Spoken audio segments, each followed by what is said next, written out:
दिख रहा है ना अभी? ये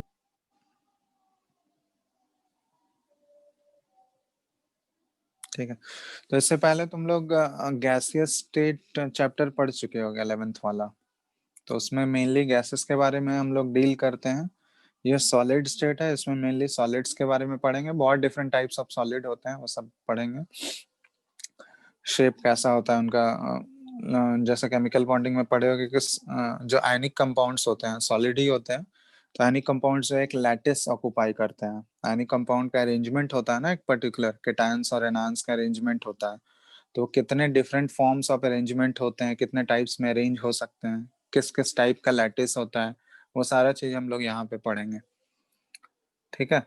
तो सॉलिड के बारे में ही डिटेल में है ये चैप्टर। और 12th में एक और टॉपिक है, लिक्विड सॉल्यूशन वाला।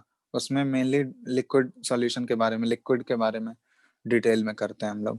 ठीक है। तो ये 11 12 में मिला के सॉलिड लिक्विड गैस, ये तीनों का एक पूरा कंप्लीट एक एक चैप्टर ही है। तो गैसियस स्टेट तो तुम लोग का हो ही गया है उसमें, 11th वाले टॉपिक में। गैसियस स्टेट तो कंप्लीट है ना? Yes sir. चलो, तो सॉलिड स्टेट स्टार्ट कर रहे हैं। तो बेसिक डेफिनेशन सॉलिड का, जैसे कैरेक्टरिस्टिक्स जो होता है सॉलिड का, वो तो पता ही होगा। इंटरमोलिकुलर फोर्स जो होते हैं बहुत स्ट्रांग होते हैं। एटम्स जो होते हैं सॉलिड में बहुत ही टाइटली हेल्ड होता है, बहुत ही। और इंटरमोलिकुलर स्पेस जो होगा, वो क्या होगा, बिल्कुल नेग्लिजिबल के बराबर होता है। और सॉलिड्स का शेप और वॉल्यूम जो होता है ये डेफिनेट होता है, फिक्स्ड होता है। कॉम्प्रेसिबिलिटी सॉलिड में बिल्कुल नेग्लिजिबल, ना के बराबर होगा, जीरो के बराबर कॉम्प्रेसिबिलिटी होगा। ठीक है। तो ये सारा बेसिक कैरेक्टरिस्टिक्स ऑलरेडी पता ही होगा। टाइप से स्टार्ट करते हैं। टाइप्स ऑफ सॉलिड, तो कितने टाइप्स के सॉलिड्स हो सकते हैं on the basis of forces. मतलब ये किस टाइप का फोर्स उसमें एग्जिस्ट कर रहा है उसके बेसिस पे है ये।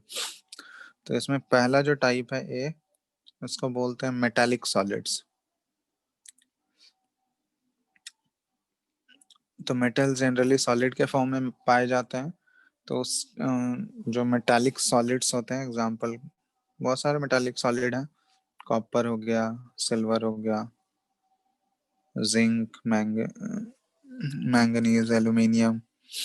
ठीक है। Gold etcetera.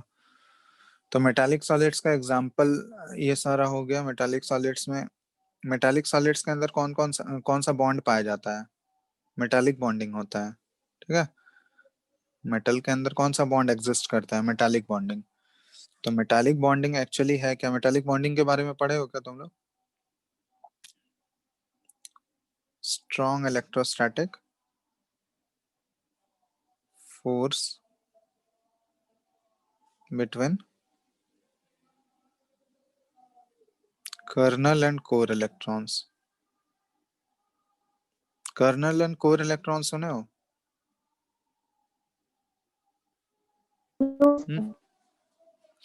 चलो यहाँ देखो, कर्नल एंड कोर इलेक्ट्रॉन्स क्या होता है। जैसे मान लो कोई एक मेटल ले ले हम लोग, जैसे मान लो मैग्नीशियम ले लेते हैं। मैग्नीशियम का रिबन लोगे, तो सॉलिड है तो मैग्नीशियम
सर आपका आवाज नहीं आ रहा है।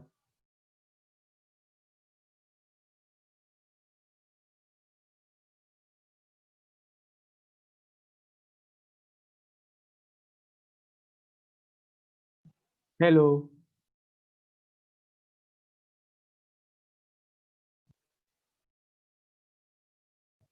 किसी को मेरा आवाज सुनाई दे रहा है? सर आवाज नहीं आ रहा है।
अरे कब से नहीं आ रहा था आवाज?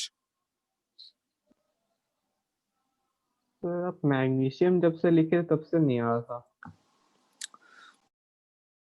यहाँ से स्मार्ट प्रो कैसे आ गया?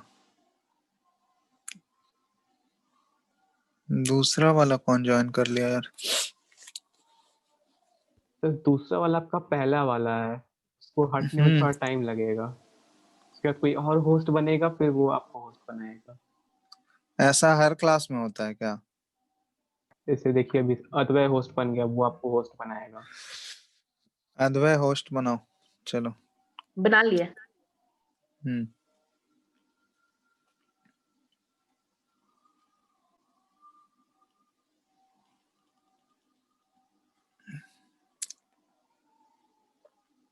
चलो, दिख रहा है? Yes sir. हाँ, तो ये जो मैग्नीशियम है ना, यहाँ कोर और कर्नल और कोर इलेक्ट्रॉन्स बता रहे थे। तो ये जो मैग्नीशियम है, मेटल होता है। मेटल के अंदर फ्री इलेक्ट्रॉन्स होते हैं, वैलेंस इलेक्ट्रॉन्स, ठीक है। और उसी फ्री इलेक्ट्रॉन्स की वजह से पड़े होगे मेटल इलेक्ट्रिसिटी कंडक्ट करता है, ठीक है। तो जो फ्री इलेक्ट्रॉन्स होता है वो आता कहाँ से? जो आउटर मोस्ट सेल का इलेक्ट्रॉन होता है उस पे फोर्स ऑफ अट्रैक्शन कम होता है, तो वो क्या होता है, उसके शेल से बाहर निकल जाता है, ठीक है। तो उसी को कोर इलेक्ट्रॉन्स या फिर मोबाइल इलेक्ट्रॉन्स भी बोला जाता है, क्योंकि वो मोशन मूव कर सकते हैं, जिसकी वजह से इलेक्ट्रिसिटी कंडक्शन पॉसिबल होता है। अब देखो, जैसे मैग्नीशियम है, दो इलेक्ट्रॉन इससे बाहर निकल गया तो बचा, जो भी कुछ बच गया, इसके Mg2+ आयन बचेगा। तो ये जो बचा हुआ है दो इलेक्ट्रॉन निकलने के बाद, जो बचा हुआ है उसी को बोला जाता है कर्नल, ठीक है। और जो दो इलेक्ट्रॉन्स बाहर निकले हैं उसको कोर इलेक्ट्रॉन्स या फिर मोबाइल इलेक्ट्रॉन्स बोला जाता है। तो एक्चुअली ये एक पॉजिटिवली चार्ज है, एक नेगेटिवली चार्ज है। इन दोनों के बीच में एक अट्रैक्शन फोर्स डेवलप होता है, और उसी अट्रैक्शन फोर्स की वजह से जो बॉन्ड बना उसको मेटालिक बॉन्डिंग बोला जाता है, ठीक है। तो जितना ज्यादा नंबर ऑफ जैसे जितना ज्यादा number of valence shell electrons बढ़ते जाएगा, जितना ज्यादा इलेक्ट्रॉन्स होंगे वैलेंस सेल में, तो मेटालिक बॉन्डिंग उतना ज्यादा स्ट्रांग होते जाएगा। तो जैसे जो पहला ग्रुप का मेटल है, अल्कली मेटल्स जो होते हैं, अल्कली मेटल्स के पास आउटर मोस्ट सेल में एक एक इलेक्ट्रॉन होता है। तो एक एक इलेक्ट्रॉन होने की वजह से क्या होता है कि वो उतना स्ट्रांग मेटालिक बॉन्डिंग नहीं बना पाता है। होगा। क्या? सर हाइड्रोजन अल्कली मेटल होगा। हाइड्रोजन, ये उसका तो एक्सेप्शन है ना पीरियोडिक टेबल में, कि उसके पोजीशन को जस्टिफिकेशन नहीं हुआ है अभी भी। तो मॉडर्न पीरियोडिक टेबल का भी तो एक्सेप्शन है। वेल, मेटल तो नहीं है ना वो, उसका इलेक्ट्रॉनिक कॉन्फ़िगरेशन जस्ट मैच कर रहा है, इसलिए उसको इसमें रखा गया है। सर अगर आपको पीरियोडिक टेबल बनाने का मौका मिलता है, उसका आप कहाँ रखते? मेरे को मौका मिलता तो वो तो तुम लोग करोगे ना अब। क्योंकि उसका पोजीशन तो जस्टिफाइड है ही नहीं, अभी भी उसका वो है।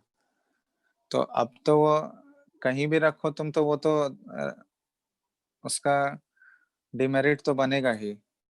तुम कहीं भी पोजीशन में अगर रखोगे उसको, देखो ये दोनों तो ऑलरेडी ग्रुप 1 और ग्रुप 17 से मैच कर रहा है, तो ग्रुप 1 में रखा गया उसको, तो वो तो वो तो ऑलरेडी उसका डिमेरिट है ही। अभी भी ग्रुप 17 में भी रखोगे तो वही बोला जाएगा कि ग्रुप 1 से प्रॉपर्टी मैच हो रहा है, तो यहाँ पे क्यों रखा गया।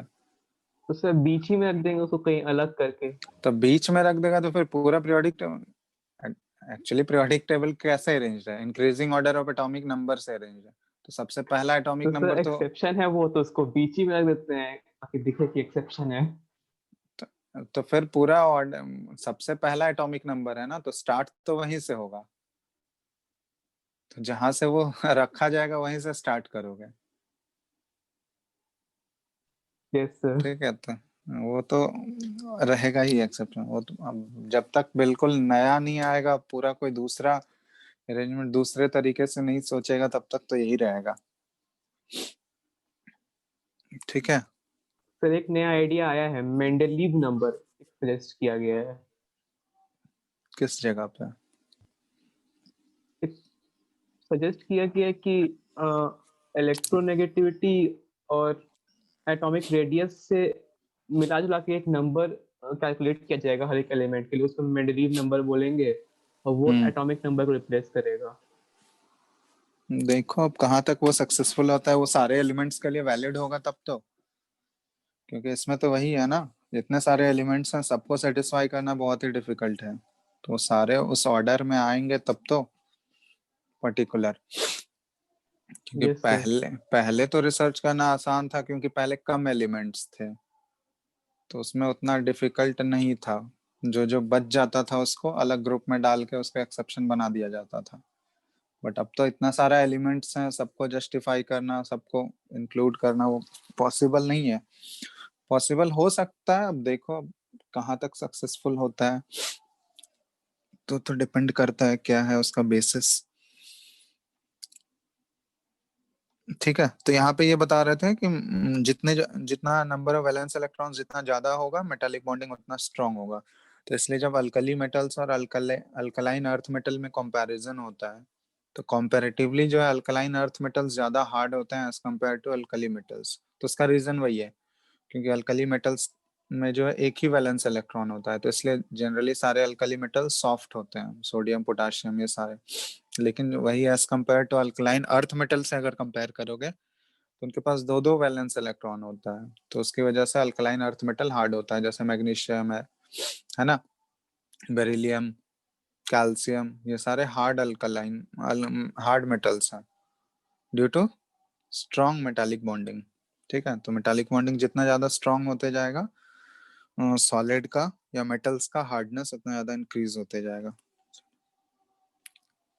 तो ये पहला टाइप ऑफ सॉलिड हो गया, मेटालिक सॉलिड, जिसमें मेटालिक बॉन्डिंग एग्जिस्ट करता है कर्नल और कोर इलेक्ट्रॉन्स के बीच में। सेकंड जो सॉलिड है ये है आयोनिक सॉलिड्स। आयोनिक सॉलिड तो ऑलरेडी जान ही रहे हो, कैटायंस और एनायंस होगा, जैसे फॉर एग्जांपल NaCl। NaC। तो इसमें क्या होता है, Na प्लस और Cl माइनस। तो कैटायंस और एनायंस के बीच में एक कैटायन होगा पॉजिटिवली चार्ज आयन, और दूसरा एनायन नेगेटिवली चार्ज आयन। तो यहाँ पे आयनिक बॉन्डिंग इन दोनों के बीच में एग्जिस्ट करता है। इन दोनों के बीच में जो बॉन्ड बनेगा उसको आयनिक बॉन्ड या फिर इलेक्ट्रोवैलेंट बॉन्ड भी बोलते हैं हम लोग। और आयनिक बॉन्डिंग से जो सॉलिड ऑब्टेन होगा, जो कंपाउंड ऑब्टेन होगा, उसको आयनिक सॉलिड या आयनिक कंपाउंड बोला जाता है। तो स्ट्रॉन्ग आयनिक बॉन्ड होता है यहाँ पे। और इनका जनरली कैरेक्टरिस्टिक्स ऑलरेडी पढ़ चुके हो तुम लोग आयनिक कंपाउंड्स का। Melting point, boiling point high होगा। फिर अट्रैक्शन फोर्स जनरल, बहुत ज्यादा है। हाँ अट्रैक्शन फोर्स ज्यादा है, प्लस ये जो है सॉलिड स्टेट में इलेक्ट्रिसिटी कंडक्ट नहीं करता है, बट मॉल्टन और एक्वस स्टेट में इलेक्ट्रिसिटी। मोल्टन। ठीक है, इलेक्ट्रिसिटी कंडक्ट करने के लिए या तो मॉल्टन स्टेट होना चाहिए या एक्वस स्टेट होना चाहिए। और जनरली सॉल्युबल होता है एक्वस सॉल्यूशन, वाटर में जनरली सॉल्युबल होता है, मतलब पोलर सॉल्वेंट में बोल सकते हैं हम लोग।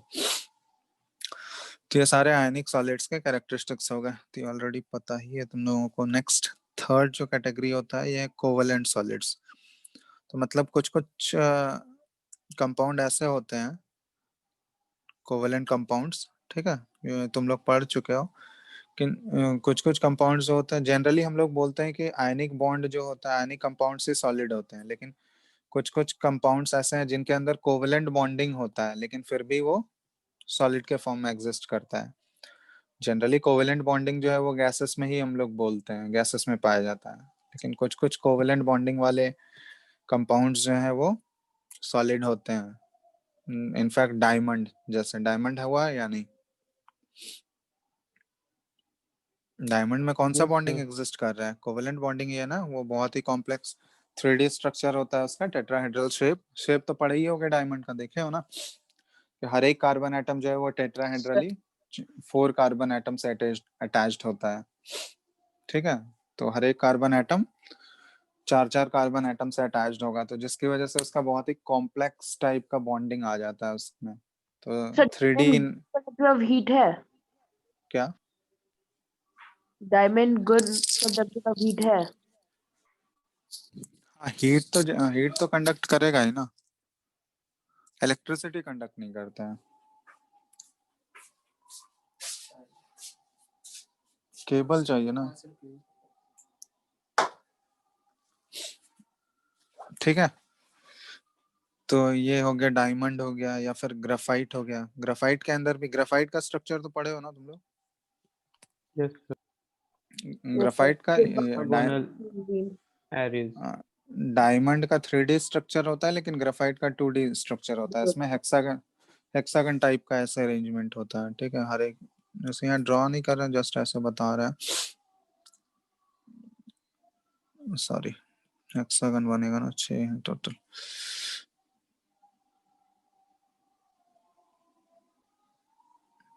यहाँ पे फिर ये दूसरा ऐसा आ जाएगा, तो इसी तरह ये चलता रहेगा यहाँ पे, ठीक है। तो यहाँ पे देखोगे कोई भी एक कार्बन एटम उठाओगे तो ये 3 3 कार्बन एटम से ही लिंक्ड होता है, ठीक है, और ये इस टाइप का होगा कि एक लेयर्ड स्ट्रक्चर होता है, हेक्सागोनल लेयर्ड स्ट्रक्चर बोलते हैं इसको, एक लेयर हो गया, उसके नीचे दूसरा लेयर, उसके नीचे तीसरा लेयर, तो इसलिए क्या होता है कि ग्राफाइट जो होता है ये लुब्रिकेटिंग नेचर का होता है, लुब्रिकेंट की तरह यूज किया जाता है, क्योंकि एक लेयर जो है आसानी से दूसरे लेयर के ऊपर स्लिप कर सकता है, ठीक है, तो इसका लुब्रिकेंट के फॉर्म में यूज किया जाता है इसको। और ये देखो कार्बन जो है वो 3 ही बॉन्ड बना रहा है, तो एक वैलेंसी तो उसका खाली, क्योंकि कार्बन का आउटर मोस्ट शेल में 4 इलेक्ट्रॉन्स होता है, तो 3 ही को यहाँ पे शेयर कर रहा है, चौथा वाला इलेक्ट्रॉन हर एक कार्बन एटम के पास क्या है, वो as a free electron act करेगा, और उसी फ्री इलेक्ट्रॉन की वजह से ये ग्राफाइट जो है गुड कंडक्टर ऑफ इलेक्ट्रिसिटी होता है, जो कि डायमंड नहीं है, डायमंड के पास एक भी फ्री इलेक्ट्रॉन्स अवेलेबल नहीं होते हैं, ठीक है। ये सारे कंपाउंड्स हो गए जिनमें की कोवेलेंट बॉन्डिंग है लेकिन फिर भी वो सॉलिड के फॉर्म में एग्जिस्ट करता है और बहुत ही हार्ड सॉलिड है, in fact diamond one of the hardest substance, ठीक है। इसमें और भी एग्जांपल जैसे सिलिकॉन कार्बाइड भी होता है, इसमें भी कोवेलेंट बॉन्डिंग है, SiC बोलते हैं, फॉर्मूला उसका हो जाएगा, ठीक है। तो ये तीसरा कैटेगरी हो गया कोवेलेंट सॉलिड्स, इनके अंदर कौन सा बॉन्ड एग्जिस्ट कर रहा है, कोवेलेंट बॉन्ड। और चौथा क्या हो गया, फोर्थ कैटेगरी सॉलिड होता है मॉलिक्यूलर सॉलिड, आवाज आ रहा है ना, Yes, Yes, sir. sir. क्योंकि पता नहीं चलता है कब डिस्कनेक्ट हो जाएगा। तो मॉलिक्यूलर सॉलिड, तो फोर्थ कैटेगरी है मॉलिक्यूलर सॉलिड, तो मॉलिक्यूलर सॉलिड का एग्जांपल बता सकते हो,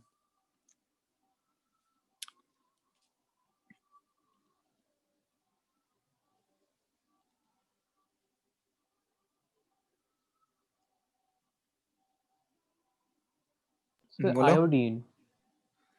मॉलिक्यूलर सॉलिड्स के अंदर जो होता है ना, ये चौथा टाइप होगा, वांडरवाल फोर्स एक्ट करता है इसके अंदर, ठीक है, तो वांडरवाल फोर्स एक्ट कर रहा है, So dry तो ice. ड्राई आइस हो गया, और भी एग्जांपल्स हैं उसमें बताएंगे। तो वंडरवाल फोर्स का एक होता है, वंडरवाल फोर्स जो होता है ना वो डायरेक्टली प्रोपोर्शनल होता है, क्योंकि वंडरवाल फोर्स एक बहुत ही वीक फोर्स है। वीक फोर्स में बहुत सारे कैटेगरी होते हैं वंडरवाल फोर्सेस में, जो कि तुम लोग ऐसे स्टेट में पढ़े होगे। कौन कौन सा होता है? डाइपोल डाइपोल इंटरैक्शन होता है, आयन डाइपोल होता है, फिर डिस्पर्सन फोर्सेस, लंदन फोर्सेस जिसको बोला जाता है, वो सबसे वीकेस्ट है उसका, पढ़े हो ना? Yes sir. फिर इंड्यूस तो डाइपोल।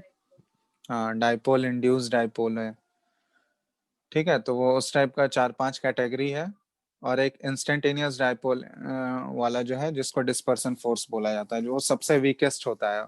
तो ऑलरेडी वंडरवाल फोर्स वीक है, उनमें भी सबसे वीकेस्ट जो है डिस्पर्सन फोर्स वाला है। तो ये वंडरवाल फोर्स का जो मैग्नीट्यूड होता है ना, वो directly proportional to molecular weight होता है, मॉलिक्यूलर मास। जितना ज्यादा मॉलिक्यूलर मास बढ़ते जाएगा, वंडरवाल फोर्स का मैग्नीट्यूड उतना ज्यादा इंक्रीज होते जाएगा, ठीक है। तो जैसे तुमसे, तो इससे हम लोग वंडरवाल फोर्स के वैल्यू से इसमें बॉइलिंग पॉइंट भी हम लोग कंपेयर करते हैं, कि बहुत सारे बॉइलिंग पॉइंट तुमको कंपेयर करने दिया जाएगा। तो बॉइलिंग पॉइंट कैसे कंपेयर करोगे? तो जैसे नोबल गैसेस का तुमको बॉइलिंग पॉइंट कंपेयर करना है, तो बताओ तो। नोबल गैसेस में अगर ग्रुप में हम लोग टॉप टू बॉटम आएंगे, तो नोबल गैसेस का बॉइलिंग पॉइंट कैसे बढ़ेगा? टॉप टू बॉटम आने पे बढ़ेगा या घटेगा? बढ़ेगा।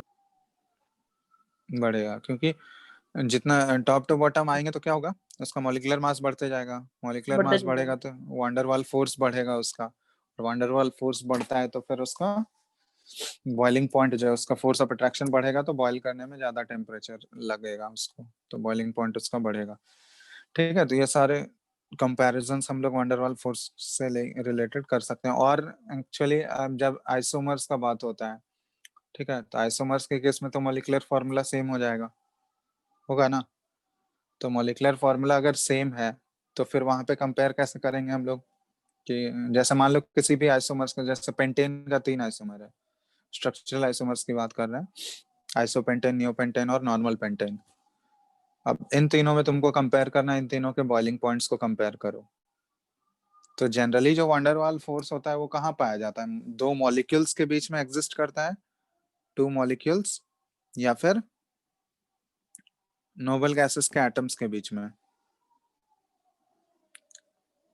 ठीक है। तो जनरली दो मॉलिक्यूल्स के बीच में वंडरवाल फोर्स ही पाया जाता है, या फिर नोबल गैसेस के एटम्स में।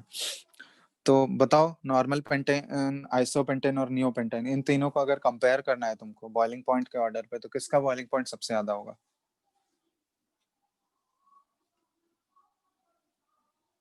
तो आइसोमर्स के केस में हम लोग दूसरा होता है, एक देखो, जहां पे मॉलिक्यूलर मास सेम हो गया, क्योंकि पेंटेन के केस में तीनों आइसोमर्स का मॉलिक्यूलर फॉर्मूला तो सेम है, तो मॉलिक्यूलर मास भी सेम होगा, तो वहां पे हम लोग सरफेस एरिया से देखते हैं। तो वंडरवाल फोर्स जो होता है वो सरफेस एरिया के इनवर्सली प्रोपोर्शनल होगा या डायरेक्टली, बताओ तो। इनवर्सली। इनवर्सली सरफेस एरिया समझो, सरफेस एरिया मतलब कि जितना ज्यादा फैला हुआ होगा मॉलिक्यूल, वो क्या कर सकता है, उतना ज्यादा मॉलिक्यूल्स का उतना ज्यादा मॉलिक्यूल से इंटरेक्ट कर सकता है। वैसे ही होगा ना, सरफेस एरिया जितना कम होगा किसी भी मॉलिक्यूल का, तो उसका इंटरेक्ट करने का कैपेसिटी भी तो कम होगा दूसरे मॉलिक्यूल से। तो इन्वर्सली नहीं होगा, हम्म। लेकिन अगर छोटा स्पेस होगा तब, छोटा एरिया होगा तो ज्यादा अट्रैक्शन होगा ना। छोटा एरिया होगा तो ज्यादा अट्रैक्शन होगा, कैसे? क्योंकि एरिया कम है। तो सरफेस एरिया की बात कर रहे हैं ना, तो सरफेस एरिया ही अगर कम है, तो इंटरेक्शन कैसे होगा ज्यादा, बताओ तो। इंटरेक्शन होने के लिए क्या होगा? सरफेस एरिया जितना ज्यादा होगा उतना ज्यादा इंटरेक्शन कर सकता है ना वो, बताओ।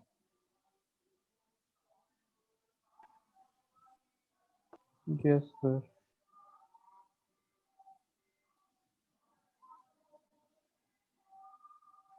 ठीक है, तो वो जितना ज्यादा फैला हुआ होगा मॉलिक्यूल, जितना ज्यादा फैला हुआ होगा मॉलिक्यूल, तो वो उतना ज्यादा मॉलिक्यूल से सराउंडेड होगा ना आसपास, और जितना ज्यादा मॉलिक्यूल से वो सराउंडेड होगा उतना ज्यादा मॉलिक्यूल से वो इंटरेक्ट कर सकता है। तो जैसे ये तीनों के केस में हम लोग बात करें, तो इसलिए वंडरवाल फोर्स जो है directly proportional to surface area है, ठीक है। क्योंकि जैसे मान लो 3 है आइसोमर, स्ट्रक्चरल आइसोमर, ये पेंटेन का केस की बात कर रहे हैं, तो ये है नॉर्मल पेंटेन, आइसोपेंटेन, और तीसरा क्या हो जाएगा? नियोपेंटेन। नियोपेंटेन। तो इसमें बताओ, अब इन तीनों में देखो तो सरफेस एरिया ऑलरेडी देख के ही पता चल रहा होगा किसका सरफेस एरिया ज्यादा है। N pentane. नॉर्मल पेंटेन का सरफेस एरिया ज्यादा है। तो सरफेस एरिया जितना ज्यादा होगा उतना ज्यादा वो मॉलिक्यूल से इंटरेक्ट कर सकता है, तो इंटरेक्ट करेगा तो उसका बॉइलिंग पॉइंट उतना ज्यादा इंक्रीज होगा। या फिर इसको दूसरे तरीके से हम लोग ऐसे भी बोल सकते हैं कि जितना ज्यादा मॉलिक्यूल में ब्रांचिंग होगा, ब्रांचिंग होने से सरफेस एरिया घटता है। जितना ज्यादा ब्रांचिंग होते जाएगा सरफेस एरिया कम होते जाएगा, और सरफेस एरिया कम होगा तो उसका वंडरवाल फोर्स का वैल्यू भी कम होते जाएगा। ठीक है, और वंडरवाल फोर्स अगर कम होगा तो बॉइलिंग पॉइंट भी डिक्रीज करेगा। तो सबसे ज्यादा ब्रांचिंग किसमें है इन तीनों आइसोमर में? देखो ब्रांचिंग सबसे ज्यादा किसमें हो रहा है? नियोपेंटेन में, है ना? सबसे ज्यादा ब्रांच निकला हुआ है इसमें नियोपेंटेन में। तो जितना ज्यादा ब्रांचिंग होगा सरफेस एरिया कम होते जाएगा, और सरफेस एरिया वंडरवाल फोर्स के डायरेक्टली प्रोपोर्शनल होता है। तो उससे हम लोग रिलेट कर लेंगे बॉइलिंग पॉइंट को। ठीक है, और भी बहुत सारे फैक्टर्स होते हैं, वो जैसे जैसे आगे बढ़ोगे तो वो पता चलते जाएगा। तो बॉइलिंग पॉइंट अगर कंपेयर करना है तो उसमें ये वंडरवाल फोर्स का जो है बहुत इंपॉर्टेंट रोल होता है, तो इसको आना चाहिए। वंडरवाल फोर्स को कैसे रिलेट करते हैं हम लोग सरफेस एरिया और मॉलिक्यूलर मास से। ठीक है, तो इसके एग्जांपल्स बता रहे थे तुम लोग को, मॉलिक्यूलर सॉलिड के एग्जांपल्स क्या हो जाएंगे? H2O। ठीक है, व्हाट आइस जो होता है H2O आइस के फॉर्म में। इसमें एक्चुअली वंडरवाल फोर्स का ही एक टाइप है जो सबसे स्ट्रॉन्गेस्ट होता है, H बॉन्डिंग जिसको बोलते हैं। हाइड्रोजन बॉन्डिंग इसमें प्रेजेंट होता है। ठीक है, CO2 सॉलिड जिसको कि ड्राई आइस बोला जाता है। ठीक है, कार्बन डाइऑक्साइड।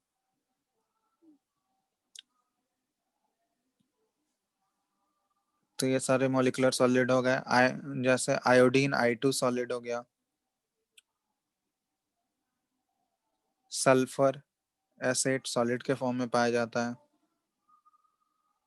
फास्फोरस भी। रोम्बिक सल्फर किसको बोलते हैं? रोम्बिक सल्फर होता है ना वो एसाइड के फॉर्म। तो ये अलग अलग टाइप के सल्फर होते हैं, मोनोक्ले एलोट्रोप्स होते हैं उसके भी, जैसे कार्बन का एलोट्रोप्स होता है ना, तो उसी तरह सल्फर का भी एलोट्रोप्स होता है। मोनोक्लिनिक सल्फर होता है, फिर रोम्बिक सल्फर होता है। तो वो सारा पी ब्लॉक में जहाँ पे होगा वो चैप्टर वहाँ बताया जाएगा। क्राउन शेप्ड स्ट्रक्चर होता है उसका एसेट। ठीक है, क्राउन टाइप का स्ट्रक्चर होता है, तो उसको रोम्बिक सल्फर बोला जाता है। तो वो पढ़ोगे वो कैसे प्रिपरेशन होता है, वो पी ब्लॉक में है वो सारा चीज। जब सल्फर ऑक्सीजन फैमिली बताया जाएगा ना ग्रुप 16 वाला, तो उसी में सल्फर आएगा, तो वहाँ पे है। तो ये सारे एग्जांपल्स हो गए। चौथा वो मॉलिक्यूलर सॉलिड्स के। ठीक है, तो ये 4 टाइप्स के सॉलिड हम लोग देखे। 4 टाइप्स के सॉलिड होते हैं ऑन द बेसिस ऑफ कि किस टाइप का अट्रैक्शन फोर्स उसमें काम कर रहा है, किस टाइप का बॉन्डिंग बना हुआ है। तो पहला हम लोग देखे क्या? आयनिक आयनिक सॉलिड, मेटालिक सॉलिड जिसके अंदर मेटालिक बॉन्डिंग था। आयनिक सॉलिड आयनिक बॉन्डिंग था। कोवेलेंट सॉलिड कोवेलेंट बॉन्डिंग था। और मॉलिक्यूलर सॉलिड में वंडरवाल फोर्स की वजह से जो अट्रैक्शन होता है या जो बॉन्ड बनता है वो उस टाइप का बॉन्डिंग है यहाँ पे। चलो, तो ये पहला क्लासिफिकेशन था on the basis of types of bond, किस टाइप का बॉन्ड है। नेक्स्ट जो क्लासिफिकेशन है सॉलिड्स का, ये है on the basis of arrangement.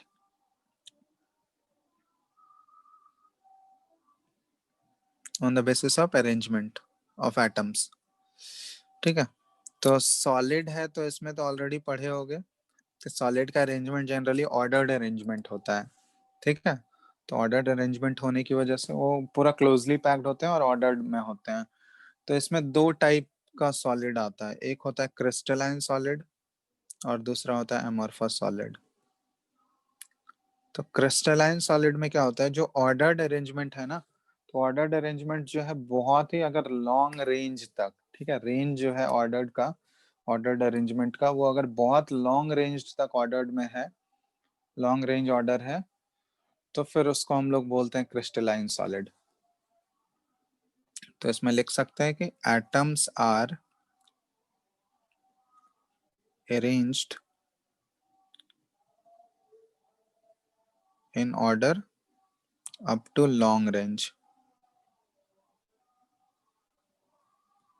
तो इसको क्रिस्टलाइन सॉलिड बोला जाता है। यही अगर शॉर्ट ऑर्डर मतलब रेंज जो होगा ऑर्डर्ड एटम्स का, अगर रेंज शॉर्ट है, शॉर्ट मतलब हम लोग बोलेंगे कि इस टाइप का, जैसे मान लो कुछ दूर तक ऑर्डर्ड है, फिर डिसऑर्डर्ड हो गया, फिर ऑर्डर्ड हुआ कुछ दूर तक, फिर डिसऑर्डर्ड हो गया, तो उस टाइप का अगर पैटर्न बन रहा है, ठीक है, जैसे मान लो ये है ऐसे, यहाँ तक ऑर्डर्ड रहा, ठीक है, इस टाइप का है, चार चार एटम्स का ले लो, फिर यहाँ पे रैंडम हो गया ऑर्डर, ये इस टाइप का हो गया कुछ, फिर कुछ दूर तक ऑर्डर्ड रहा, फिर रैंडमली अरेंज्ड हो गया, कहीं भी चला गया। तो इस टाइप का जो होता है, जो शॉर्ट रेंज तक जो ऑर्डर्ड में रहते हैं, उसको एमॉर्फस बोला जाता है। और क्रिस्टलाइन में क्या होगा केस, ये पूरा लॉन्ग रेंज तक ऐसे ऑर्डर्ड चलता जाएगा।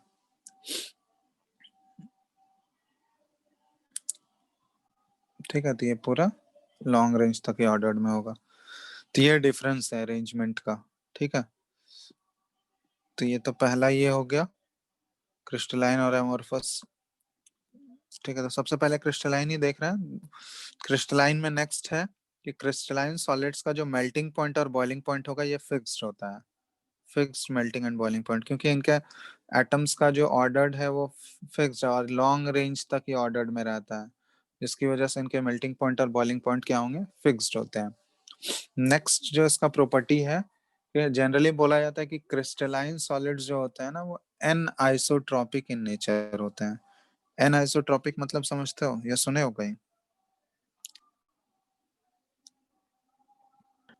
आइसोट्रोपिक तो वो होता है जो हर एक डायरेक्शन में सेम रहे।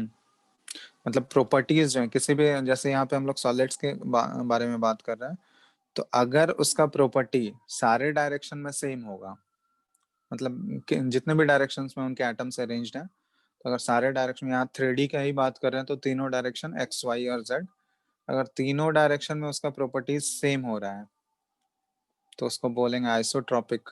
अगर सारे डायरेक्शन में प्रॉपर्टीज सेम नहीं हो रहा है तो वो एन आइसोट्रॉपिक हो गया। जैसे क्रिस्टलाइन सॉलिड जो होता है एन आइसोट्रॉपिक है, क्योंकि इसके कुछ कुछ फिजिकल प्रॉपर्टीज जो है ना, जैसे इलेक्ट्रिकल रेजिस्टेंस हो गया और भी रिफ्रैक्टिव इंडेक्स हो गया सॉलिड का, तो ये सारे कुछ कुछ फिजिकल प्रॉपर्टीज जो है ना, इनका देखा गया है क्रिस्टलाइन सॉलिड्स में कि हर एक डायरेक्शन में इसका वैल्यू जो हो रहा है वो सेम नहीं आ रहा है।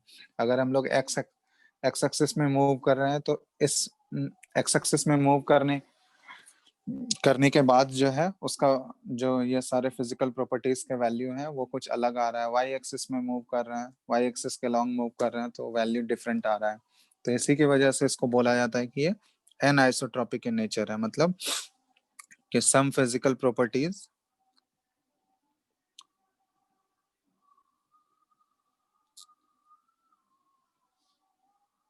show different values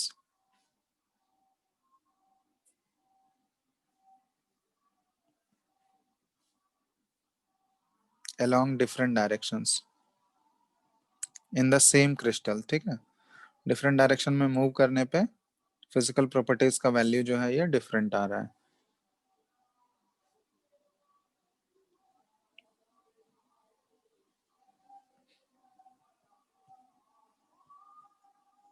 in the same crystal.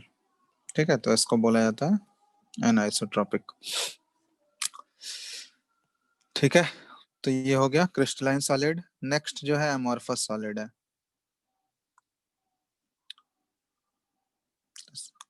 तो अमॉर्फस सॉलिड में क्या होगा, ये डिफरेंस पूछा जाता है कि एटम्स जो होंगे अरेंज्ड होंगे, atoms are arranged in order up to short range।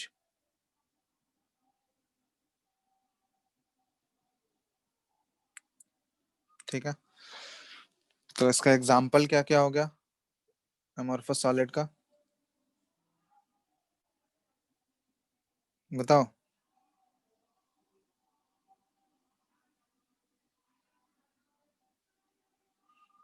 बोलो, हेलो। जैसे ग्लास हो गया, रबर हो गया, ये सारे अमॉर्फस सॉलिड है। प्लास्टिक हो गया कुछ कुछ एटसेट्रा। देख रहा है ना screen? Yes sir, yes sir. Glass, rubber, plastic, ये सारे अमोर्फस सॉलिड हो गए। ठीक है, ये क्रिस्टलाइन सॉलिड में जनरली आयनिक सॉलिड्स जो होते हैं ना, ये क्रिस्टलाइन सॉलिड होता है। आयनिक सॉलिड हो गया या फिर मेटालिक सॉलिड हो गया, ये सारे आयनिक सॉलिड्स के एग्जांपल, ये सॉरी क्रिस्टलाइन सॉलिड्स के एग्जांपल है। एमोर्फस सॉलिड में ये हो गया। एमोर्फस सॉलिड जो होता है ना, इसका देखो शॉर्ट रेंज तक ऑर्डर्ड होने से क्या होता है कि इनका मेल्टिंग पॉइंट और बॉइलिंग पॉइंट जो है ये वेरिएबल होता है, फिक्स नहीं हो पाता है। तो they have variable melting point. ठीक है, क्योंकि कुछ दूर तक वो ऑर्डर्ड होगा तो उसका मेल्टिंग पॉइंट डिफर करेगा। फिर उसके बाद डिसऑर्डर्ड अरेंजमेंट हो गया, रैंडम ऑर्डर हो जाएगा, तो मेल्टिंग पॉइंट फिर चेंज होगा। तो उसके हिसाब से इसका मेल्टिंग पॉइंट वैरी करेगा। ठीक है, कि वो फिक्स नहीं हो पाता है क्योंकि लॉन्ग रेंज तक वो ऑर्डर्ड अरेंजमेंट नहीं है। और नेक्स्ट पॉइंट है they are isotropic in nature. ठीक है, तो जस्ट इसका उल्टा है।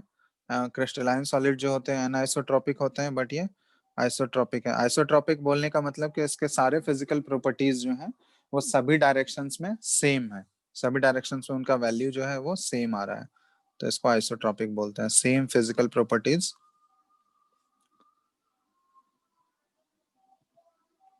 In all directions. ठीक है, एक और नेम है एमोर्फस सॉलिड को, सुपर कूल्ड लिक्विड भी बोला जाता है। क्यों सुपर कूल्ड लिक्विड बोला जाता है, बता सकते हो? क्योंकि एमोर्फस सॉलिड का जो फॉर्मेशन होता है ना, वो लिक्विड को जो है बहुत ही रैपिड कूलिंग करने से होता है। कि किसी भी लिक्विड को अगर बहुत ही रैपिडली कूल कर दिए हम लोग, तो उसकी वजह से जो सॉलिड ऑब्टेन होगा ना, वो जनरली एमोर्फस सॉलिड्स होता है, इसलिए इनको सुपर कूल्ड लिक्विड भी बोला जाता है। ठीक है, रैपिड कूलिंग से ही ऑब्टेन होता है। तो उसी रैपिड कूलिंग करने के चक्कर में क्या होता है कि रैपिड कूलिंग अगर करोगे किसी भी लिक्विड का, तो क्या होता है कि कुछ दूर तक वो क्या होगा कि ऑर्डर्ड हो पाता है और कुछ दूर तक फिर रैंडम होने लगता है। ठीक है, तो वो पूरे लॉन्ग रेंज तक ऑर्डर्ड अरेंजमेंट नहीं हो पाता है, जिसकी वजह से रैपिड कूलिंग होने की वजह से जो है ये अमोर्फस सॉलिड्स का फॉर्मेशन होता है। इसलिए अमोर्फस सॉलिड्स को एक और नेम है इसको, ये सुपर कूल्ड लिक्विड तो बोला ही जाता है। नेक्स्ट इसको स्यूडो सॉलिड भी बोला जाता है। स्यूडो सॉलिड बोलने का क्या मतलब है, बताओ तो? स्यूडो मतलब होता है फॉल्स। तो जनरली ये सॉलिड के फॉर्म में है, बट फॉल्स सॉलिड है। ठीक है, मतलब कुछ प्रॉपर्टी जो है इसका सॉलिड से मैच नहीं करता है। तो क्या हो सकता है स्यूडो सॉलिड, बोलो तो, बोलने का मतलब बता सकते हो? हेलो, हेलो, अरे बोलो, यस सर। स्यूडो सॉलिड क्यों बोला जाता है?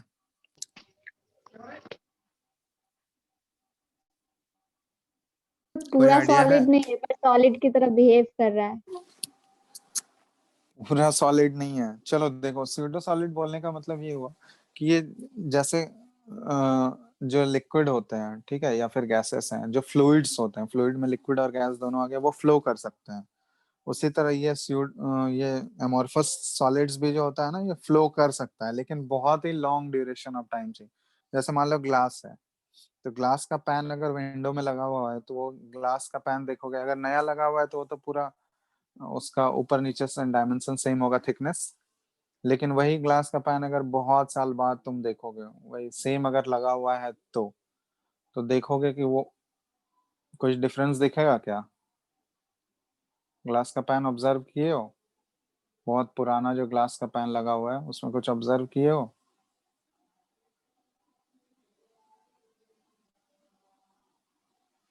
बोलो हाँ या नहीं। Hello, yes sir.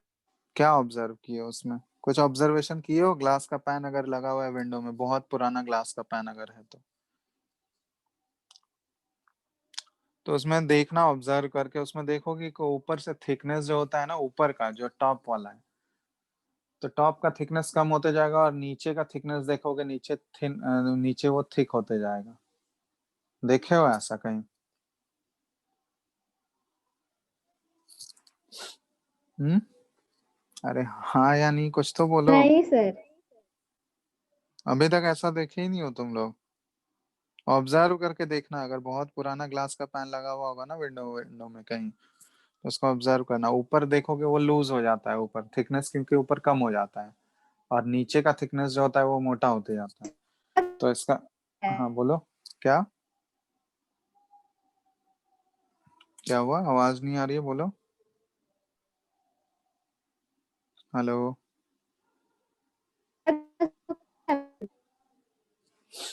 आवाज बिल्कुल भी नहीं आ रहा है। ये सुन नहीं आ रहा है।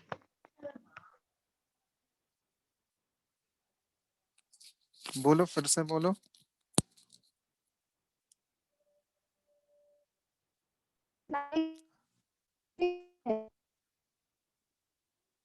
सुनाई दे रहा है किसी को? No sir. नेटवर्क इशू है तुम्हारा, चलो ठीक है, बाद में पूछ लेना। तो ये होता है, इसलिए इसको स्यूडो सॉलिड बोला जाता है कि ये एक्चुअली जो होता है ना लिक्विड की तरफ फ्लो कर सकता है। फ्लो कर सकता है मतलब ऐसा नहीं है कि तुरंत वो फ्लो करेगा, वो बहुत ही सर्टन, बहुत साल बाद देखोगे, आफ्टर मेनी इयर्स वो फ्लो करता है, वो ऑब्जर्व कर पाओगे उसको अगर बहुत साल बाद देखोगे। ठीक है, तो इसलिए इसको स्यूडो सॉलिड्स बोला जाता है, since they can flow like liquids. ठीक है।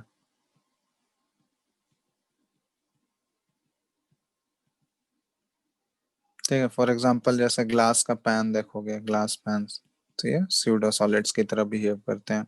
तो ये सारा डिफरेंस है क्रिस्टलाइन और एमोर्फस के बीच में। ठीक है, तो ये हो गया on the basis of arrangement, दो टाइप का सॉलिड आ गए, क्रिस्टलाइन हो गया और एमोर्फस हो गया। ठीक है, और बाकी चार टाइप्स के सॉलिड ऑलरेडी देख ही चुके हैं, समझ में आ गया ना ये। नेक्स्ट देखो, इसमें कुछ कुछ इंपॉर्टेंट डेफिनेशंस हैं, जो कि ये काम, अब काम का चीज आ गया, स्टार्ट होगा। ठीक है, वो तो ऐसे ही था। जो कुछ कुछ डेफिनेशंस हैं, सम बेसिक डेफिनेशंस जो कि हम लोग यूज करने वाले हैं इस चैप्टर में, सम बेसिक डेफिनेशंस।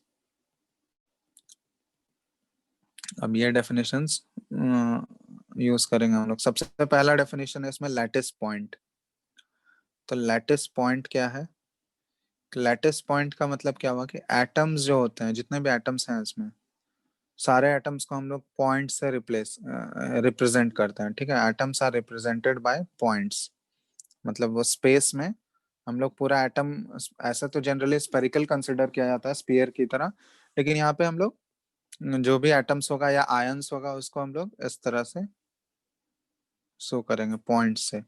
जैसे मान लो Na+ के आयंस हैं, ठीक है, ये इस तरह से है Na+, ठीक है, ये Na+ है, तो इसको हम लोग रिप्लेस कर दिए इस तरह से, पॉइंट से रिप्रेजेंट करते हैं, तो ये लैटिस पॉइंट हो गया। बी है स्पेस लैटिस, बेसिक टर्म्स हैं ये सारे। स्पेस लैटिस क्या हुआ? Arrangement of lattice points in space. ये जो लैटिस पॉइंट्स बने हैं ना, इन्हीं लैटिस पॉइंट्स को अगर हम लोग स्पेस में किस टाइप का उसका अरेंजमेंट होता है, तो उस अरेंजमेंट को बोला जाता है स्पेस लैटिस। लैटिस पॉइंट्स अगर अरेंज्ड है, मान लो इस तरह से अरेंज्ड है स्पेस में, ठीक है, ये हो गया स्पेस लैटिस।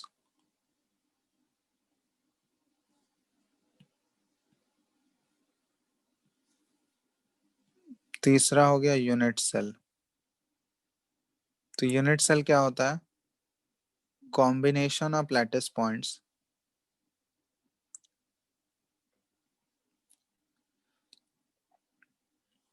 लैटिस पॉइंट्स का ये कॉम्बिनेशन है which is repeated through out crystals.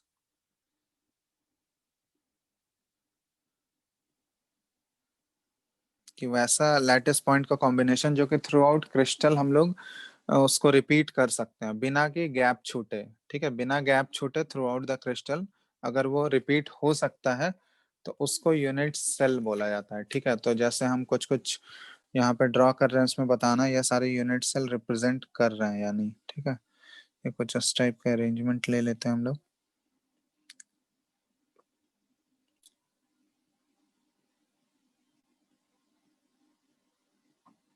Sorry, और इधर,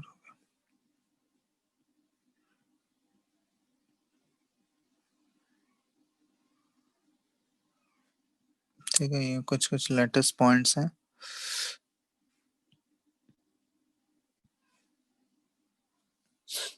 ठीक है, तो इसमें बताना कौन कौन से यूनिट सेल को रिप्रेजेंट कर रहा है। ये मान लो ए है,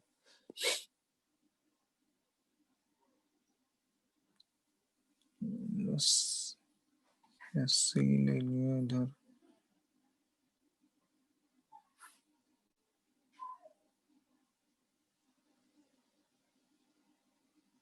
बी है,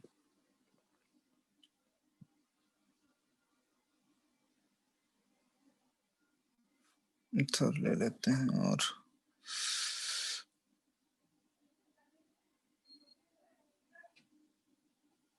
मान लो डी है ये।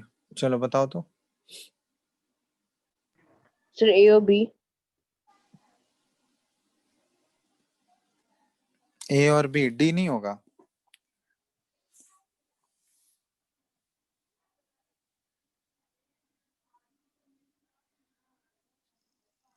डी और सी क्यों नहीं होगा?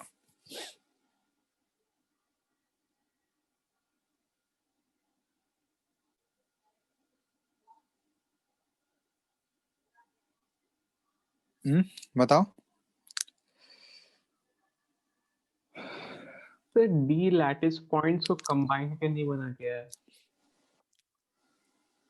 लैटिस पॉइंट्स, ठीक है, लैटिस पॉइंट्स को कंबाइन करके नहीं बनाया गया, लेकिन ये क्या है कि ये यूनिट सेल मतलब पूरा सेल तो कवर कर रहा है ना। जरूरी नहीं है यहाँ पे, जैसे आगे पढ़ोगे, ठीक है, कि जैसे जरूरी नहीं है कि हर एक आयंस जो है, जैसे जनरली जो आयंस होते हैं, आयनिक सॉलिड जो होते हैं, ठीक है, वो क्या होता है उसमें, केटायंस जो होते हैं जनरली वो लैटिस साइट ऑक्युपाई करते हैं। लैटिस का जो पॉइंट है ना, वो सॉरी एनायंस, बिगर आयन जो होता है वो जनरली लैटिस बनाता है, और कैटायन जो होते हैं जनरली वॉइड ऑक्युपाई करते हैं। जो वॉइड बीच वाला जो स्पेस बचा हुआ रहता है ना, तो वो होता है। ठीक है, तो जरूरी नहीं है कि यहाँ पे लैटिस पॉइंट्स पे हर एक एटम हो ही, ठीक है, उससे ही यूनिट सेल बनेगा, वैसा कुछ नहीं है।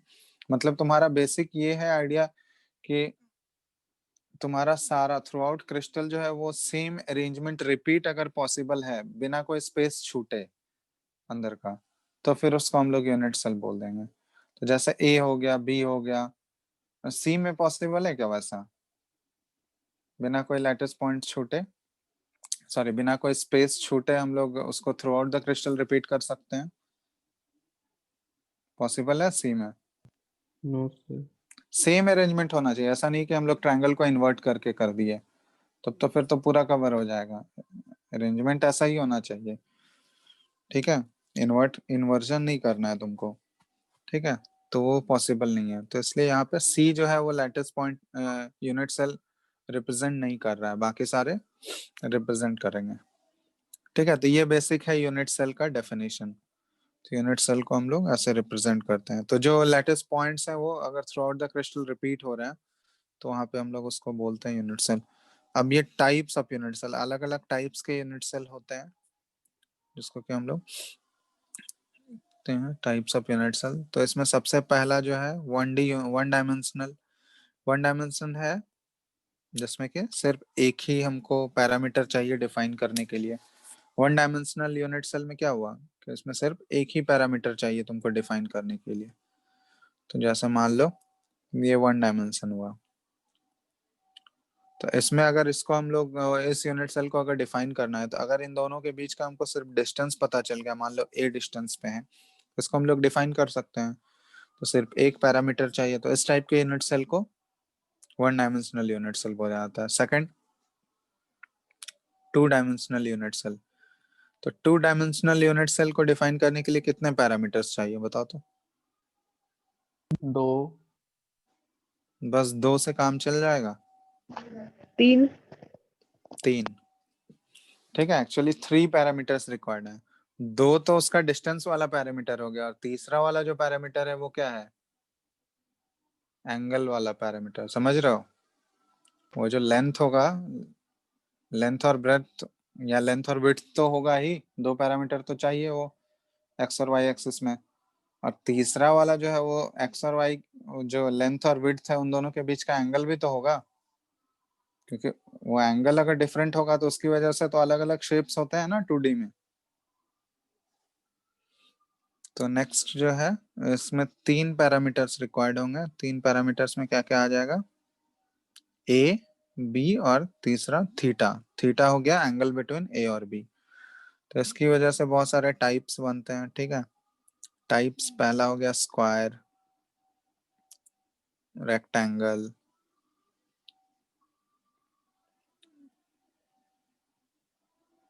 हेक्सागोनल। ठीक है, हेक्सागोनल भी होता है। फोर्थ हो गया रोम्बिक, पैरेललोग्राम। ठीक है, ये सारा। ठीक है, तो इतने types generally 2D unit cell में आते हैं। ठीक है, जिसमें कि 3 पैरामीटर्स का रिक्वायरमेंट होगा उसको डिफाइन करने के लिए। तीसरा जो अपने काम का चीज है जो कि हम लोग को यहाँ पे पढ़ना है, 3 डायमेंशनल यूनिट सेल। तो 3 डायमेंशनल यूनिट सेल है जिसको 3D यूनिट सेल बोलते हैं। इसमें कितने पैरामीटर्स चाहिए बताओ, 6. डिफाइन। हाँ, टोटल 6 पैरामीटर्स रिक्वायर्ड है। 6 पैरामीटर्स क्या हुआ, तो 3 तो हो गया तुम्हारा लेंथ वाला पैरामीटर ABC, लेंथ, विड्थ और हाइट। ठीक है, और 3 पैरामीटर क्या चाहिए बताओ तो, एंगल. एंगल। इन तीनों के बीच का एंगल अल्फा, बीटा और गामा से रिप्रेजेंट करते हैं हम लोग। ठीक है, तो टोटल 6 पैरामीटर्स रिक्वायर्ड है। अब 6 पैरामीटर्स हैं तो इनमें टोटल जो है 7 पॉसिबल यूनिट सेल बनते हैं। ठीक है, जिसके बारे में हम लोग पढ़ते हैं 7 पॉसिबल यूनिट सेल्स। तो पहला है क्यूबिकल,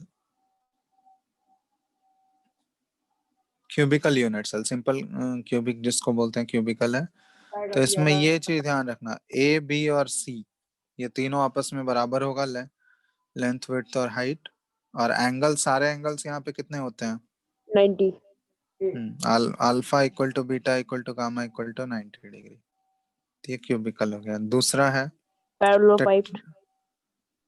क्या, टेट्रागनल। ठीक है, पाइप. टेट्रागनल है। तो टेट्रागनल इसको याद करने के लिए ऐसे याद रख सकते हो, इसको समझने के लिए इसको एलोंगेटेड क्यूब बोलते हैं हम लोग। कि क्यूब जैसे है ना, क्यूब को ऊपर से खींच दो, तुम क्यूब ऐसे रखा हुआ ऊपर से खींच दो, एलोंगेट कर दो ऊपर से। तो अगर टॉप वाला सीलिंग अगर क्यूब का ऊपर खींच दोगे तो उससे एंगल डिस्टर्ब हुआ क्या क्यूब का, स्ट्रेट डायरेक्शन में खींचना है, ऐसा नहीं है कि एंगल डिस्टर्ब होगा क्या, बताओ तो।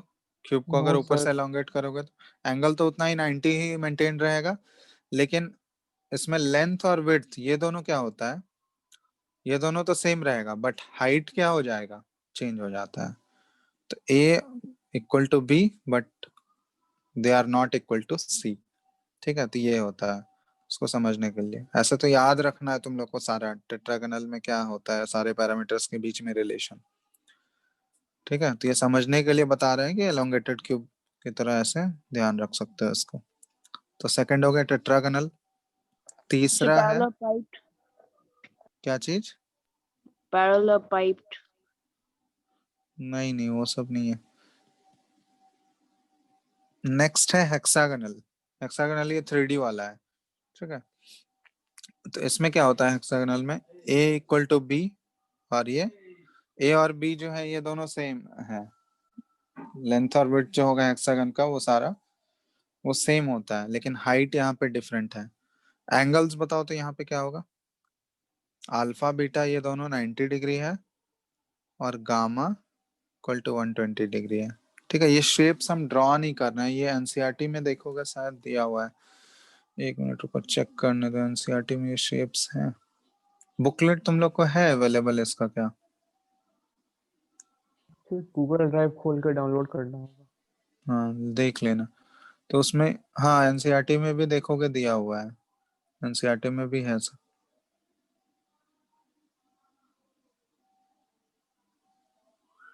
ठीक है, एनसीईआरटी में मिल जाएगा, सारे शेप्स गिवन है। ठीक है, तो एक बार एनसीईआरटी से देखना तुम लोग, सारा मिल जाएगा शेप। तो ये हेक्सागन वाला हो गया। नेक्स्ट जो है फोर्थ, फोर्थ है ऑर्थोरोम्बिक। ऑर्थोरोम्बिक, तो ऑर्थोरोम्बिक क्या हुआ, इसमें ये मैच बॉक्स के टाइप होता है, इसको समझ सकते हो ऐसे, लाइक ए मैच बॉक्स। तो मैच बॉक्स में क्या होता है, मैच बॉक्स तो देखे ही हो। तो मैच बॉक्स में कोई भी लेंथ आपस में बराबर होता है क्या, लेंथ विड्थ और हाइट तीनों आपस में, तीनों के बीच में क्या रिलेशन होता है मैच बॉक्स में, बताओ तो। कोई भी डिस्टेंस या लेंथ आपस में बराबर है मैच बॉक्स में? No No, sir. नहीं। तो ये ऑर्थोरोम्बिक जस्ट मैच बॉक्स जैसा ही हो गया, A not equal to B not equal to C. ठीक है, चलो ये तो हो गया। लेकिन सारे एंगल्स मैच बॉक्स में क्या होते हैं, इक्वल टू 90 डिग्री है या नहीं है, बताओ। मैच बॉक्स में सारा यस सर। एंगल, अगर बिल्कुल तुम नहीं। सारे बीच में एंगल मेजर करोगे तो वो तो 90 डिग्री के बराबर है। तो ऑर्थोरोम्बिक बिल्कुल मैच बॉक्स जैसा है। ठीक है, तो सारे एंगल्स 90 के बराबर हैं, सारे एंगल्स आपस में भी इक्वल हैं, बट कोई भी लेंथ वहां पे आपस में इक्वल नहीं है। फोर्थ हो गया ऑर्थोरोम्बिक।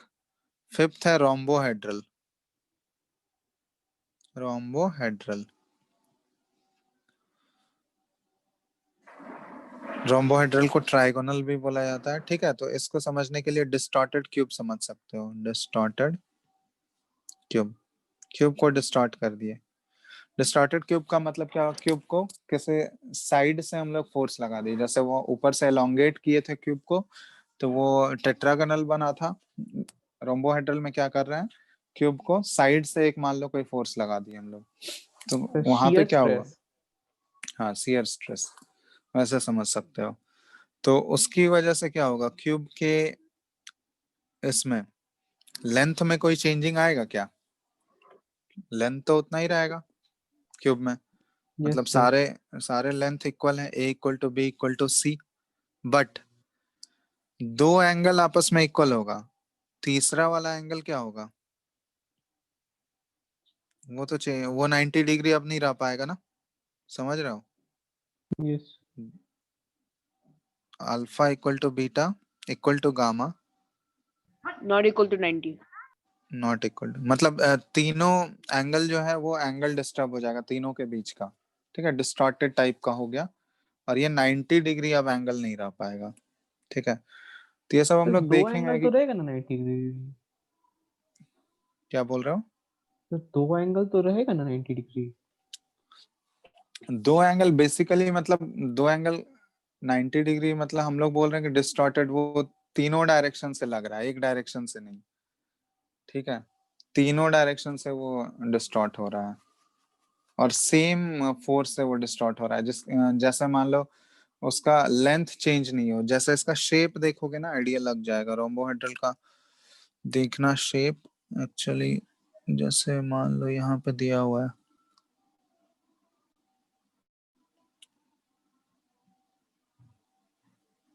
ठीक है, बुक में देखना, एनसीईआरटी में दिया हुआ है कि ये जो है एंगल सारा डिस्टॉर्ट हो जाता है, एंगल मतलब चेंज हो जाएगा, सारे एंगल्स आपस में तो इक्वल में रहेंगे बट कोई भी एंगल 90 डिग्री पे नहीं रहता है। ठीक है, तो वो उस टाइप का शेप एक्वायर करता है, और सारे डिस्टेंस जो है, लेंथ जो है वो सारे आपस में बराबर रहेंगे। ठीक है, तो वो उस टाइप का शेप है। रोम्बस, जैसे रोम्बस होता है ना, यस सर। तो उसी का रोम्बस का 3D वाला वर्जन। ठीक है, रोम्बस जैसे 2D में हुआ ना, यस सर। तो उसी तरह रोम्बस का 3D वाला वर्जन ले लोगे तो वो रोम्बोहेड्रल टाइप का है। ठीक है, यस सर। तो वो उस टाइप का, वैसे अज्यूम कर सकते हो उसको। तो ये फिफ्थ हो गया। सिक्स्थ है मोनोक्लिनिक। तो मोनोक्लिनिक में एक्चुअली क्या होता है, ये मोनोक्लिनिक और ट्राइक्लिनिक सबसे दो बचा हुआ है, मोनोक्लिनिक और ट्राइक्लिनिक। तो मोनोक्लिनिक और ट्राइक्लिनिक में ये सबसे पेक्यूलर टाइप का होता है। मोनोक्लिनिक में है A not equal to B not equal to C, इसमें कोई भी लेंथ आपस में इक्वल नहीं होता है। ठीक है, ये तो हो गया। और एंगल्स के बीच में यहाँ पे रिलेशन होता है अल्फा और गामा, ये दोनों इक्वल टू 90 डिग्री है, और beta is not equal to 90 degree. ठीक है, तो इसमें कुछ इस टाइप का है अरेंजमेंट। तो इसमें देखना इसका शेप वहां पे बना हुआ है, बुक में देखोगे तो क्लियर हो जाएगा। ये मोनोक्लिनिक है। नेक्स्ट है ट्राइक्लिनिक। ट्राइक्लिनिक को याद रखना सबसे आसान है क्योंकि ये सबसे मोस्ट अनसिमेट्रिकल है। इसमें कोई भी चीज आपस में इक्वल नहीं होगा। ठीक है, सबसे मोस्ट अनसिमेट्रिकल शेप होता है इसका। तो इसमें देखो A not equal to B not equal to C, और यहाँ पे एंगल भी सारे आपस में इक्वल नहीं होते हैं। Alpha not equal to beta not equal to gamma, और ये नॉट इक्वल टू 90 डिग्री। तो ये सबसे आसान है याद रखना ट्राइक्लिनिक। ये सबसे मोस्ट अनसिमेट्रिकल ये होगा जिसमें कि कोई भी चीज आपस में बराबर नहीं होगा। ठीक है, तो ये total 7 three dimensional unit cell ये होता है। ठीक है, तो ये 7 पाए जाते हैं। अब इसमें से हर एक का अलग अलग टाइप होता है, वो हम लोग देखेंगे। तो इसको याद रखने का एक ये है, सातों को याद रखने का ये स्टेप्स का एक्रोनिम यूज कर सकते हो, सी टॉर एच एम टी। ठीक है, सी हो गया क्यूबिकल के लिए, टी हो गया टेट्रागोनल, ओ हो गया, ओ किसके लिए हुआ? ऑर्थोरॉम, ऑर्थोरोम्बिक। आर हो गया रोम्बोहेड्रल, एच हो गया हेक्सागोनल, एम हो गया मोनोक्लिनिक, और टी हो गया लास्ट वाला ट्राइक्लिनिक। मोनोक्लिनिक और ट्राइक्लिनिक साथ में है। ठीक है, तो ये इस टाइप से याद रख सकते हो। याद रखने का साथ हो सीट और एच एम टी। बट इसका तुम लोग को वो सारे पैरामीटर्स के बीच में क्या रिलेशन है वो तो याद रखना ही होगा, क्योंकि उस पे डायरेक्टली क्वेश्चन आया हुआ है एग्जाम में। ठीक है, तो डायरेक्ट भी पूछ सकता है क्योंकि ऑलरेडी पूछा गया रिलेशन। ठीक है, जेई में मैच द कॉलम टाइप का भी दे सकता है। तो बहुत जगह देखोगे उस टाइप के क्वेश्चंस मिल जाएंगे। ठीक है, इसलिए डायरेक्टली ये याद रखना इम्पोर्टेंट है।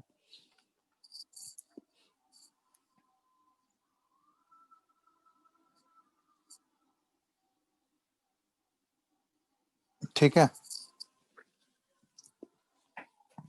अब ये जितने भी यूनिट सेल जो आए ना, इन यूनिट सेल में total 4 possible types of lattice बन सकते हैं। ठीक है, तो ये जो जितने भी यूनिट सेल्स आए हैं can have 4 possible types of lattices. अब ये 4 पॉसिबल लैटिस क्या क्या है ये इंपॉर्टेंट है। अभी सिंपल बता दे रहे हैं, नेक्स्ट क्लास में इन सबका डेरिवेशन करना है, मतलब इन सबका हमको पैकिंग फ्रैक्शन निकालना होता है। पहला है simple cubic. Simple cubic lattice या simple lattice, simple cubic lattice लिख लो।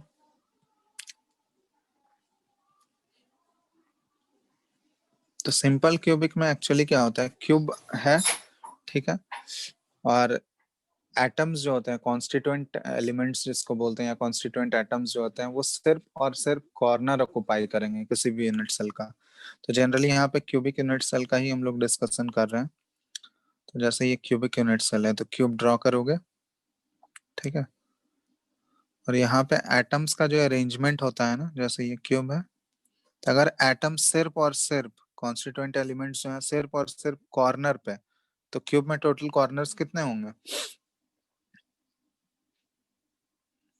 8, तो अगर सारे कॉर्नर पे एटम्स को देखो स्पेरिकल स्फीयर की तरह एज्यूम करना है, तो सारे कॉर्नर पे अगर एटम्स प्रेजेंट है तो इस टाइप के लैटिस को हम लोग बोलते हैं सिंपल क्यूबिक लैटिस। कि जहाँ पे एटम सिर्फ और सिर्फ कहाँ पे मिलेगा तुमको? कॉर्नर पे ही मिलेगा। सारे कॉर्नर्स पे एक एक एटम है, तो ये सिंपल क्यूबिक लैटिस हो गया।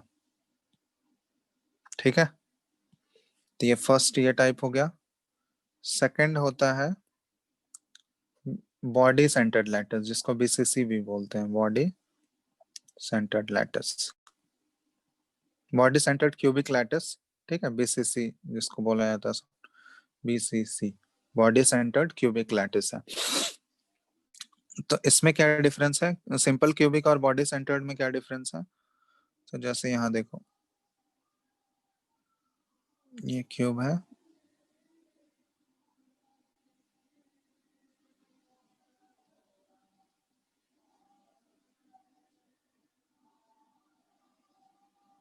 तो इसमें देखो एटम्स कहाँ कहाँ रहेगा, कॉर्नर पे तो रहेगा ही। ठीक है, सारे कॉर्नर पे, और एक बॉडी के सेंटर पे भी रहेगा। ठीक है, तो बॉडी का सेंटर मतलब बीचों बीच, क्यूब का जो बीच का बॉडी का सेंटर होगा ना, समझ रहे हो कहाँ पे? क्यूब का बॉडी का सेंटर कहाँ होगा? जहाँ डायगोनल इंटरसेक्ट करेगा। हाँ, जो उसका बॉडी डायगोनल होगा, जो बॉडी डायगोनल जहाँ पे इंटरसेक्ट कर रहा होगा। ठीक है, तो यहाँ पे हम ऐसे डॉटेड लाइन से शो कर रहे हैं, तो ये 3D में है। ठीक है, तो यहाँ पे ये जो बीच में होगा इस बॉडी, इसको बोलते हैं हम लोग बॉडी सेंटर्ड एटम। ठीक है, तो ये हो गया बीसीसी। तो बीसीसी में एटम्स का अरेंजमेंट कहाँ कहाँ है, या कॉन्स्टिट्यूएंट का अरेंजमेंट कहाँ कहाँ है? सारे कॉर्नर्स पे होगा, प्लस एडिशनली एक कहाँ हो गया, बॉडी के सेंटर पे हो गया, तो इसको बीसीसी बोला जाता है। तो ये बी हो गया, ये ए है। नेक्स्ट है सी। सी है face centred lattice, face centred cubic lattice, FCC, face centred cubic lattice, FCC. तो इसमें क्या है देखो, फेस सेंटर्ड में क्यूबिक लैटिस है, इस टाइप का क्यूब बना लो। तो यहाँ पे देखो एटम्स कॉर्नर पे तो मिलेगा, सारे कॉर्नर पे एटम मिलेगा। ठीक है, क्यूब के, और हर एक फेस के सेंटर पे। तो क्यूब में टोटल फेजेस कितने होते हैं बताओ? टोटल 6। टोटल कितने? ठीक है, तो हर एक टोटल जो 6 फेसेस हैं, हर एक फेस के सेंटर पे, तो हर एक फेस के सेंटर पे एक एटम होगा। ठीक है, तो जैसे मान लो ये टॉप वाला फेस का सेंटर है, तो यहाँ पे एटम है, ये साइड वाला यहाँ पे एटम है, ये साइड वाला यहाँ है, ये फ्रंट वाला इधर ड्रॉ कर रहे हैं, ये इसके बगल वाला ये फ्रंट हो गया, और ये बैक वाला हो गया, और ये नीचे वाला हो गया। ठीक है, तो ये समझ रहा हो ना एटम्स अरेंजमेंट? समझ में आया फेस सेंटर्ड मतलब क्या हुआ? मतलब हर एक कॉर्नर पे तो एटम होगा, और क्यूब के जो टोटल 6 फेजेस हैं, हर फेस के सेंटर पे एटम होगा, तो इसको फेस सेंटर्ड क्यूबिक लैटिस या एफसीसी बोलते हैं। फोर्थ जो है, ये लास्ट है, एंड फेस सेंटर्ड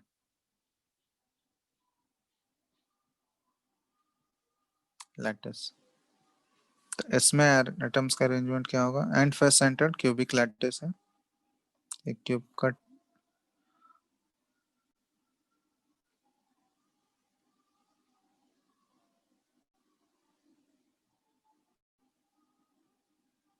ठीक है, तो इसमें देखो एटम्स कॉर्नर पे तो होगा, सारे कॉर्नर पे, और कोई भी दो अपोजिट फेज के सेंटर पे एटम होगा। जैसे एंड फेस सेंटर में क्या था, सारे फेस के सेंटर पे एटम था। यहाँ पे एंड फेस मतलब कोई भी दो अपोजिट फेस। ठीक है, कोई भी फेस ले लो, जैसे यहाँ पे अगर हम लोग बात करें तो फ्लोर और सीलिंग अगर लें हम लोग, तो फ्लोर और सीलिंग के सेंटर पे बस दो एटम होगा, तो इसको एंड फेस सेंटर। तो कोई भी दो अपोजिट फेस ले सकते हो तुम लोग। ठीक है, तो अपोजिट होना चाहिए लेकिन, तो इसको हम लोग बोलते हैं एंड फेस सेंटर्ड लैटिस। तो सारे कॉर्नर पे एटम होगा, और कोई भी दो अपोजिट फेसेस के सेंटर पे एटम होगा। ठीक है, तो ये टोटल 4 पॉसिबल लैटिस टाइप्स होते हैं। Simple cubic lattice, body centred BCC lattice, face centred FCC lattice, face centred cubic lattice, और चौथा एंड फेस सेंटर्ड लैटिस। ठीक है, हेलो, यस सर। चल, तो यहाँ तक क्लियर है ना? यहाँ तक कोई डाउट है? ये तो जस्ट बेसिक था। नेक्स्ट क्लास में हम लोग इन सभी का, ये simple cubic, body centred, face centred, इन सब का हमको पैकिंग फ्रैक्शन का डेरिवेशन करना है। ठीक है, तो नेक्स्ट क्लास में मेन इसका स्टार्ट होगा। ठीक है, आज तो बस जस्ट ये बताना था कि टोटल कितने पॉसिबल, सारे टर्म्स भी देख लिए जो जो यूज होगा इस चैप्टर में। ठीक है, और कितने टाइप्स के पॉसिबल लैटिस हैं, यूनिट सेल के कितने टाइप्स होते हैं, वो सारा चीज, फिर सॉलिड्स का टाइप्स हो गया, वो सारा चीज। ठीक है, तो देख लो एक बार, जस्ट एनसीईआरटी से एक बार देख लेना इसमें। ठीक है, शुरुआत का एक बार रीड कर लेना, तो क्लियर हो जाएगा अच्छे से।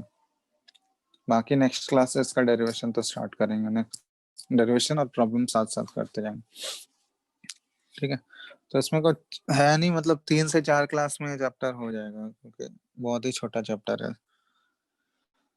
ठीक है, तो आज तो 1 क्लास हो गया, और मोस्टली मान लो हार्डली 3 क्लास और 3 या मैक्सिमम 4 एक क्लास में रिवीजन करवा देंगे। रिवीजन मतलब क्वेश्चंस करवा देंगे। ठीक है, तो देख लो, किसी को डाउट है इसमें, कुछ पूछना है? Hello, no sir. चलो तो आज इतना ही रहने देते हैं। इसका बुकलेट तुम लोग कर लेना डाउनलोड गूगल ड्राइव से, ठीक है ना? तो अभी तो क्वेश्चन इसमें कुछ है नहीं, बस एक बार एनसीईआरटी से पढ़ लेना तुम लोग, तुम्हारा भी क्लियर हो जाएगा। ठीक है, यस चलो चलो फिर एंड कर रहे हैं, आगे नेक्स्ट क्लास में करते हैं हम लोग। Thank you sir. Thank you. चलो, thank thank you sir. You.